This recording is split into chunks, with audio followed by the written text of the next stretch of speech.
One cold Sunday morning, a group of people from every imaginable walk of life gather together. What could they have in common? Well, they're all TVR owners, and they've got together to wander around what may seem at first something like a scrapyard. But it isn't. It's a temple, the Temple of TVR.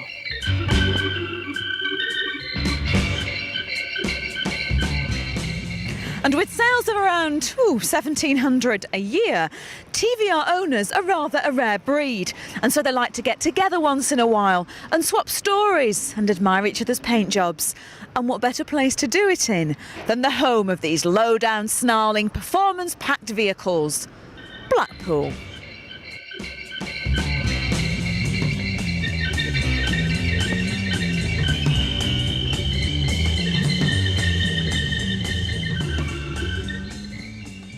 Who do you think buys your cars? It is totally impossible to pigeonhole a TVR buyer. It goes from sort of the gilded youth, the 21-year-old who's got indulgent parents, right up to I think we've got a 78-year-old lady who has a TVR. So you've got a very wide spectrum of people. From your point of view, it must be nice to see this level of enthusiasm about your cars. It is lovely. I mean, actually, underneath it all, we're enthusiasts too. So, yes, it's lovely actually to get together with a whole load of people and actually not have to be embarrassed about the fact that you want to talk about spring and damper rates and things like that. It's very nice to be able to get together with a lot of people who are sort of like-minded and talk cars, talk TVRs in particular. TVR owners have to remember that they're actually buying a handmade car from a company whose owner's dog once took a bite out of the Chimera prototype and changed its shape forever. TVR is not a regulation issue, and it may come with a reputation for always breaking down, for faulty electrics, for leaking more than a watering can. But to the true enthusiasts, that doesn't matter. It's all part of the charm.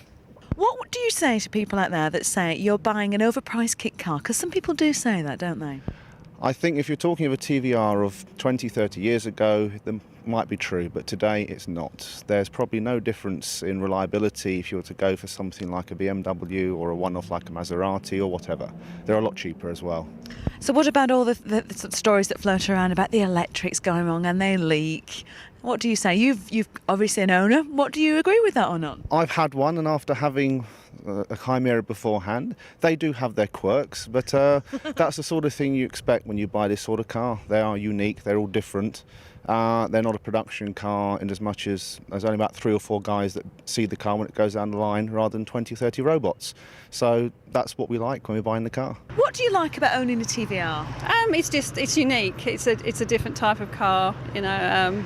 I mean, I say mine's 24 years old, and you know, I love it. It has a few little niggles, little problems with it, but you know, it's all part of having a TVR. Well, you're getting a unique British-made, hand-built car that is different, that is fun to drive. Everybody respects them, unlike with something like a Porsche, maybe people are a bit maybe jealous rather than respect. And it's just great fun. We spend all of our social time using it, and it's excellent. It's the exhaust note, really, that allures people to them. And what about all the little quirks? Because I'll say quirks. You know, the windows that don't work properly. Idiosyncrasies, really. You learn to live with them, and that's what you love about them. The TVR owners certainly love the quirks, all right. And the quirks are there because each TVR is a handmade car. Every part of it moulded, engineered, polished, stitched and painted by hand in a little factory on a back street in Blackpool. Every single TVR is built to order and caters for the customer's eccentricities. There are over 12,000 colours for you to choose your TVR from. But hey, if you want it the same colour as your psychedelic ski boots, so be it. Trevor Wilkinson, the man who founded TVR, is just behind us, and there is a whole rush of TVR owners ready there waiting to kiss his feet. Honest. Here today, there's sort of 300 TVRs from the Owners Club.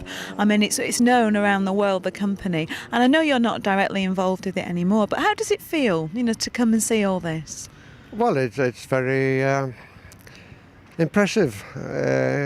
It's basically just the same that I was doing in the early days, except everything's on a much grander scale.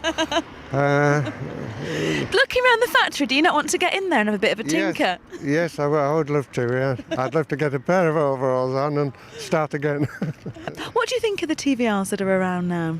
What do you think of the Cerber and the Chimera? Well, it is hard to have a definite impression without driving them. But, well, basically, I mean, to what we were building, I mean, they're now a fantastic car. Well, they're now a supercar, which was virtually unheard of in the days when I first started.